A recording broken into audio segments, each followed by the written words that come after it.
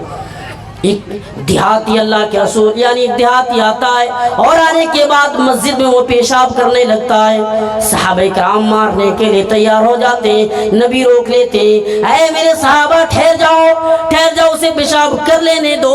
پیشاب کرنے کے بعد جب وہ باہر آیا، وہ دیہاتی انسان ہے، نبی نے اسے کیا کہا کہ دیکھو، جو جہاں تم پیشاب کر کے آئے ہو یہ پیشاب کا جگہ نہیں ہے، ارے یہ تو عبادت کی جگہ ہے، وہ تو اللہ کی اس جگہ میں اللہ کی عبادت کی جاتی ہے، اللہ کو پکارا جاتا ہے، اللہ کے لیے سر جھکایا جاتا ہے، وہ قضاء حاجت کی جگہ نہیں ہے۔ وہ دیہاتی یعنی سننے کے بعد وہ خوشی خوشی گھر چلے جاتے ہیں اور وہ دن چلے جاتے ہیں۔ اس طریقے سے آپ نے جاہل کو بھی سمجھایا، جاہل کو بھی بتایا کہ کس طریقے سے رہنا ہے۔ اللہ کے رسول نماز پڑھا رہے ہیں، ایک دیہاتی انسان آ کر یعنی سمیع اللہ لمن حمیدہ کہا تو آپ دعا کر رہے ہیں، یا اللہ آپ محمد رسول اللہ پر رحم فرما اور ہم پر رحم فرما، اور اس مسجد میں اور لوگوں کسی پر رحم نہ فرما۔ لوگ کہتے ہیں، صحابہ کہتے ہیں، ارے تم کیسی دعا کر رہے ہو؟ اللہ کے رسول نے کچھ نہیں کہا۔ نماز ختم ہونے کے بعد اسے بلایا اور بلانے کے بعد کہا، ارے تم اللہ ہی سے تو مانگ رہا تھا، اللہ کی رحمتوں کو اتنا تنگ کیوں کر دیا؟ ارے اللہ کی رحمت یعنی ایک رحمت سے پوری دنیا بھری ہوئی ہے، دنیا کے لوگ جی رہے ہیں، ماں بچوں سے محبت کرتی ہے، باپ اپنے بیٹوں سے، باپ اپنی اولاد سے محبت کرتا ہے۔ ہاں، دنیا کی محبتوں سے ایک انسان اپنے رسول سے اتنا محبت کرتا ہے، لیکن تم نے اس رحمت کو کتنا تنگ کیوں کر دیا؟ اس نے کہا، اللہ کے نبی مجھ سے غلطی ہوئی ہے۔ اس طریقے سے آپ نے جاہل کو بھی سمجھایا اور بتایا لوگوں کو جاہل کو کس طرح سمجھایا جاتا ہے، جاہل کو کس طرح بلایا جاتا ہے۔ اگر یہ پیغام کسی نے دی انسانی تاریخ میں تو وہ محمد رسول اللہ صلی اللہ علیہ وسلم کی ذات ہے، محمد رسول اللہ کی ذات ہے، جن انسانوں کو بتائے لوگوں اچھے کام کرو اور نیک کام کرو، نیک کاموں کی طرف دوڑا کرو، برائی سے اپنے آپ کو روکو۔ اور دیکھیے اللہ کے نبی صلی اللہ علیہ وسلم نے یعنی کاروبار کرنے والوں کو بھی پیغام دیا۔ آج تک دنیا کے کسی مذہب کے لیڈر نے یہ نہیں بتایا کہ تم کاروبار میں جھوٹ نہ بولو، اس نے کہا کاروبار کرو، لیکن محمد رسول اللہ کی ذات ایسی ذات ہے، بتایا اگر تم جھوٹ بولو گے تو کاروبار میں نقصان ہوگا، یعنی تم منافع نہیں کر سکتے ہو، جتنا بھی کوشش کیوں نہ کرو کاروبار میں فائدہ نہیں کر سکتے ہو، اس لیے کاروبار میں جھوٹ نہ بولو، سچ بولو۔ اور آپ نے یہ اعلان کر دیا، اللہ کے نبی صلی اللہ علیہ وسلم نے پکارا، تاجروں کو پکار کر کہتے ہیں، یا معاشر التجارت، اے تاجروں، اے تجارت کرنے والے لوگوں، اے کاروبار کرنے والے لوگوں، سن لو، اگر تم کاروبار میں جھوٹ بول رہے ہو تو یاد رکھو، کیونکہ قیامت کے دن ہر تاجر کو یعنی جہنمی بنا کر اٹھایا جائے گا، سوائے وہ لوگ یعنی ان تین کاموں میں ایک کام یہ ہے جو انسان سچ بولتا ہو۔ اگر آپ نے کاروبار میں سچ بولا، اگر آپ نے کاروبار میں حق بات بول کر اسے سامان دیا تو آپ حق پرے، اور آپ کو یعنی قیامت کے دن جہنم میں داخل نہیں کیا جائے گا۔ اور یہ عام بات ہے آج دنیا کے اندر، ارے میں نے 10,000 میں خریدا ہے یار، لوگ کہتے ہیں میں نے 5,000 میں خریدا، جو سامان 2,000 میں خریدا ہوا ہو، جو سامان 5,000 میں خریدا ہوا ہو، پہلے ہی وہ 5,000 منافع کرتے اور کہتے میں نے 10 میں خریدا۔ آپ کیا چاہتے ہیں؟ ارے 11 دے دو، ایک لے کر چلے جاؤ، ایک تو فائدہ مل رہا ہے، لیکن اللہ کے نبی نے روکا، اگر تم یہ بات بول کر کما رہے ہو، جھوٹ بول کر کما رہے ہو، تو یاد رکھو جو تم نے کمایا اس میں تم نے تو منافع دیکھا، لیکن اللہ کی طرف سے جو منافع ہے وہ منافع کم ہو جاتا ہے، یعنی وہ جو برکت ہے وہ برکت ختم ہو جاتی ہے۔ اور اللہ کے نبی نے فرمایا اگر کوئی انسان کاروبار میں جھوٹ بولے، اگر کاروبار میں سچ نہ بولے، تو یاد رکھے انسانی تاریخ میں محمد رسول اللہ نے بتایا کاروبار میں جھوٹ بولنے والا انسان یعنی اللہ تعالیٰ قیامت کے دن اس انسان کو دیکھے گا تک نہیں، یعنی اللہ تعالیٰ قیامت کے دن 3 لوگوں سے اپنی نظروں کو ہٹا لے گا، یعنی اس سے بات چیت تک نہیں کرے گا۔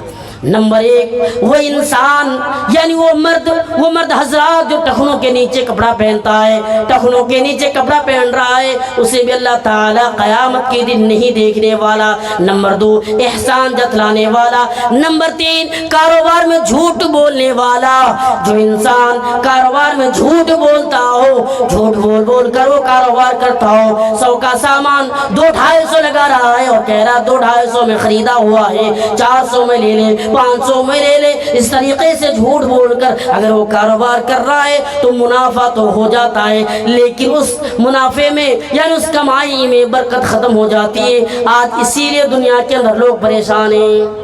20 سال پیچھے جائے آپ، گھر میں ایک کمانے والا تھا، گھر میں 2 آدمی کما رہے تھے، لیکن 2 آدمی زیادہ سے زیادہ 50 روپے کما کر لے کر آ رہا تھا، لیکن وہ لوگ سکھ و چین کی زندگی گزر بسر کر رہے تھے۔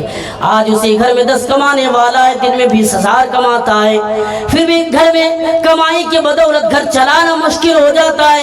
یہ الگ بات ہے، مہنگائی کا دور ہے، لیکن اتنا تو مہنگا نہیں، مہنگائی نہیں ہے کہ لوگ مر جائے، 20,000 کمانے والا بھی گھر چلا نہ سکے۔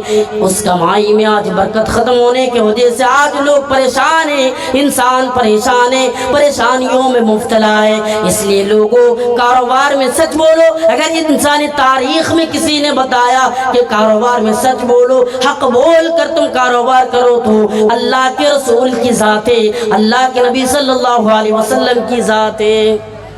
اور آگے بڑھیے، اللہ کے نبی صلی اللہ علیہ وسلم نے انسانوں کو یہ پاٹھ بھی پڑھایا، انسانوں کو یہ پاٹھ بھی بتایا کہ تمہارے گھر میں بچہ پیدا لینے والوں میں سے ایک ذات ہوتی ہے، بیٹی کی ذات، جو اللہ کے رسول کے آنے سے پہلے اس بیٹی کو یعنی زندہ زمین میں گاڑ دیا جاتا تھا۔ اس کے حق میں آپ نے بولا اور کہا نہیں، یہ غلط کر رہے ہو، تم زندہ دفن نہیں کر سکتے ہو۔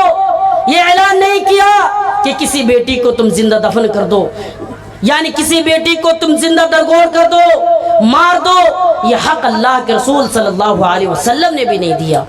اللہ کے نبی نے لوگوں کو بتایا اے لوگوں تم بیٹیوں کو قتل نہ کرو، یعنی محمد رسول اللہ نے بتایا بیٹیوں کو قتل نہ کرو۔ یہ الگ بات ہے کہ اس دیش کے اندر اعلان کیا گیا بیٹی بچاؤ بیٹی پڑھاؤ، لیکن اس دیش کے اندر بیٹیوں کو قتل کیا جا رہا ہے۔ آپ کے سامنے سارا واقعات موجود ہیں، کس طرح بیٹیوں کے ساتھ یعنی غلط حرکتیں کی جا رہی ہیں، یعنی بیٹیوں کو مارا جا رہا ہے۔ لیکن محمد رسول اللہ کی ذات، محمد رسول اللہ نے آنے کے بعد یہ اعلان کر دیا اے لوگوں بیٹیوں کی ذات ایسی ذات ہے جو ایک باپ کو یعنی جہنم سے جانے سے وہ بیٹی کی ذات روکے گی، یعنی وہ بیٹی باپ کو جہنم سے جانے سے روکے گی۔ اللہ سے وہ بیٹی سوال کرے گی اے میرے اللہ، اے میرے رب، تو نے مجھے اس گھر میں پیدا کیا تھا، یہ میرا باپ ہے، یہ میرے والد ہے، آج یہ جہنم میں جا رہا ہے۔ یہ میرے والد ہے جس نے محنت و مزدوری کرنے کے بعد مجھے کھلا پلایا تھا، اس نے جوان کیا تھا، اس نے محنت کی تھی، اس کے بدولت میں جوان ہوئی تھی، آج اسے جہنم میں ڈالنے میں نہیں دوں گی۔ یہ بیٹی کی ذات، لیکن اس بیٹی کو آج قتل کیا جا رہا ہے، آج بیٹی کو مارا جا رہا ہے۔ جس طریقے سے آج سے 1400 سال پہلے محمد رسول اللہ آنے سے پہلے بیٹی کو مارا جا رہا تھا، بیٹی کی ذات کو دفن کر دیا جاتا تھا، یعنی بیٹی کو زندہ درگور کر دیتے تھے، اسی طرح آج بھی کیا جا رہا ہے۔ یہ الگ بات ہے کہ آج پیٹ کے اندر ہی مار دیتے ہیں، اس زمانے میں بیٹی پیدا ہونے کے بعد مارتے تھے، آج پیدا ہونے سے پہلے مارا جا رہا ہے۔ یعنی آپ ڈاکٹروں کا حال پوچھے، آپ جا کر دیکھیں ہسپتالوں کے اندر کتنے ایسے مریض یعنی یعنی مبتلا ہے مریض آئے ہوئے ہیں جسے علاج کے لیے کہ میرے پیٹ کے اندر الٹراساؤنڈ کے ذریعے سے جب اسے بتایا گیا کہ بیٹی ہے تو کہتے ہیں اسے کسی طرح ختم کر دو. میں خود ایک ڈاکٹر سے پوچھا کہ کیا حال ہے, اس طرح کا واقعات تو آئے ہوں گے آپ کے پاس؟ وہ کہتے ہاں طارق بھائی آ تو رہے ہیں, لیکن میں نے اللہ سے دعا کی, میں 5 وقت نماز پڑھتا ہوں اور میرے رب سے دعا کرتا ہوں ایسے کمائی کے بارے میں کہ کوئی ایسا یعنی مریض آئے اور میں اس کی علاج کروں, یہ کاروبار میرا بھرم ہو جائے, کاروبار ختم ہو جائے, نشٹ ہو جائے. میں کبھی نہیں کرتا. اگر کوئی آتا بھی ہے وہ کہتے ہیں, میں اسے کہتا ہوں چلی جاؤ یہاں سے, میں اس معاملے میں کچھ بھی نہیں بول سکتا. اس لیے ہسپتال میں نے نہیں کھولا کہ تم اس طرح کے واقعات لے کر آؤ گی اور میں علاج کروں. نہیں, اللہ کے وہاں میں نے جواب نہیں دے سکتا, اللہ کے وہاں, رب کے وہاں میں جواب نہیں دے سکتا. آج بیٹیوں کو زندہ درگور کر رہا ہے, پیٹ کے اندر مار رہا ہے.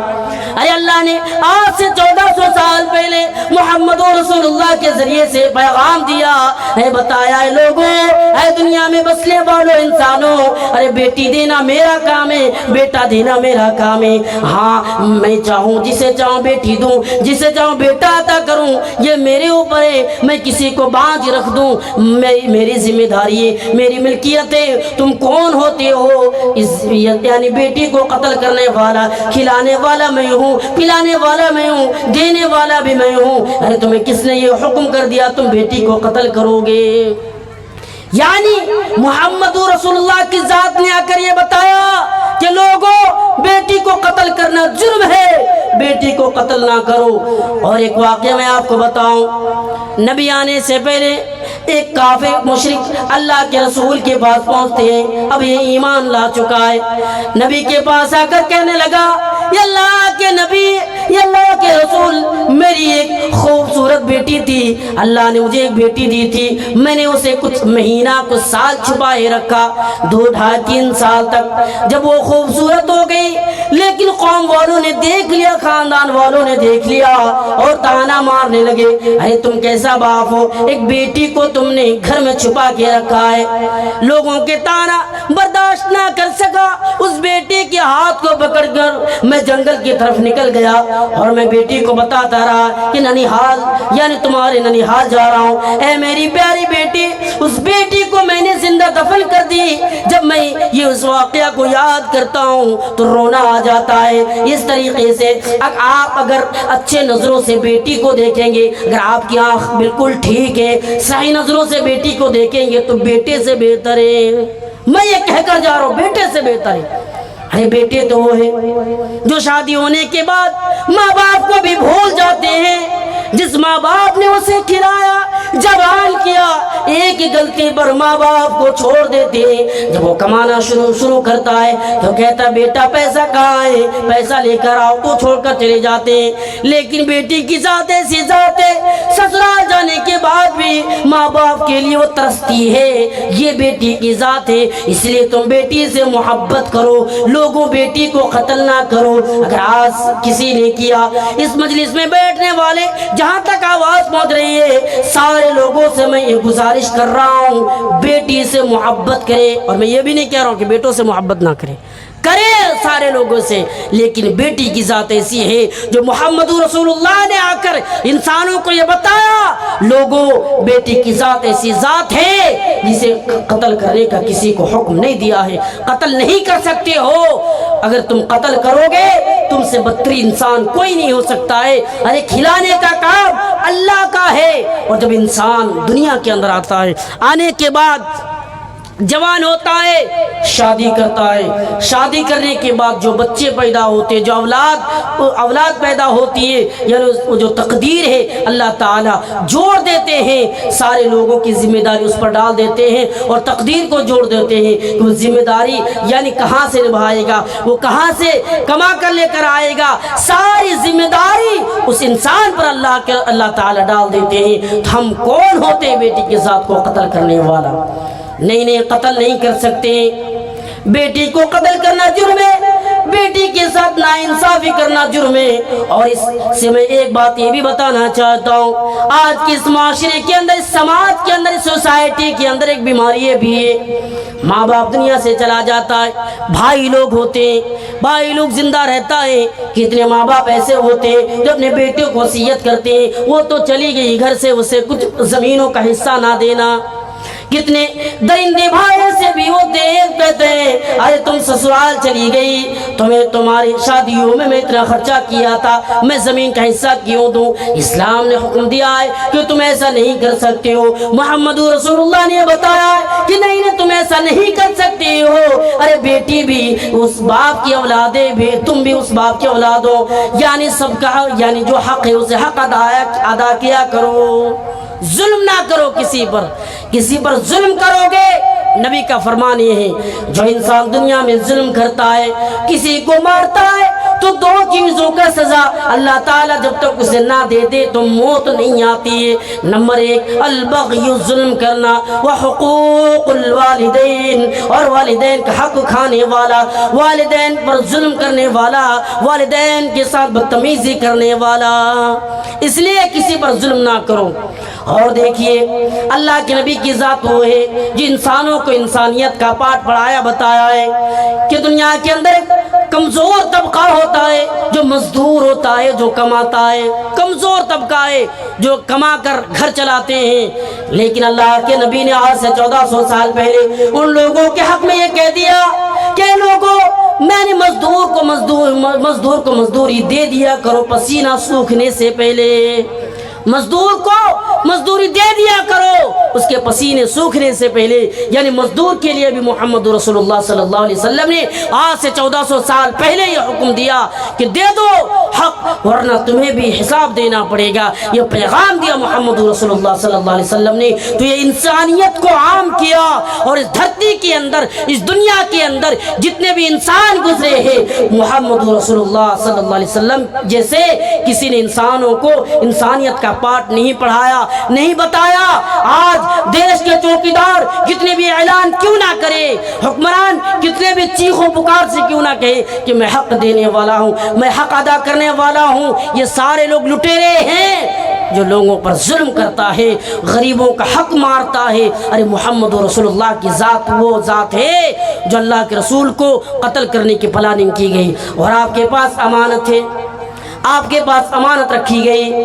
اللہ کے نبی صلی اللہ علیہ وسلم نے حضرت علی رضی اللہ تعالیٰ عنہ کو حکم دیتے ہیں، اے علی میں جا رہا ہوں، تم صبح اٹھ کر سب سے پہلے یعنی یہ جو امانت ہے لوگوں تک پہنچا دینا، لوگوں کو دے دینا، یہ محمد رسول اللہ صلی اللہ علیہ وسلم کی ذات ہے۔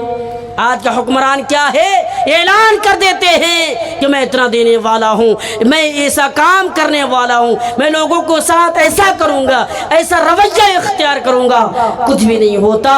اصل آخر میں یہ ملتا ہے کہ کچھ بھی نہیں، بس اس کا کام تھا بولنا، اس کو سننا، اس کو بولنے میں اچھا لگا، لوگوں کو سننے میں اچھا لگا، یہ بول کر چلے جاتے ہیں۔ لیکن محمد رسول اللہ صلی اللہ علیہ وسلم کی ذات ایسی ذات ہے، لوگوں کو بتایا کہ اے لوگوں، دنیا والوں، تم ایمان لے کر آ جاؤ، اسلام قبول کر لو۔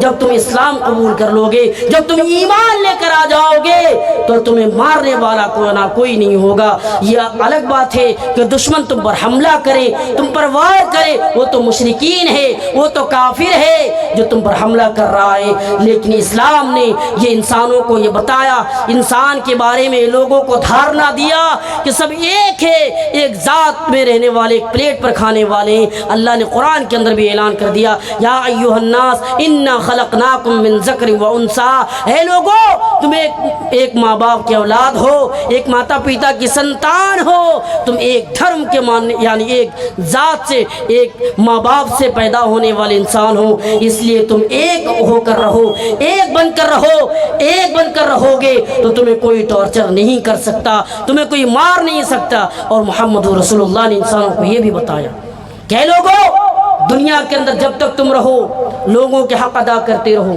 دنیا کے اندر جب تک تم رہو لوگوں کو برا بھلا نہ کہو، لوگوں کو گالی کا جواب گالی سے نہ دو۔ اللہ کے رسول نے یہ بھی پیغام دیا۔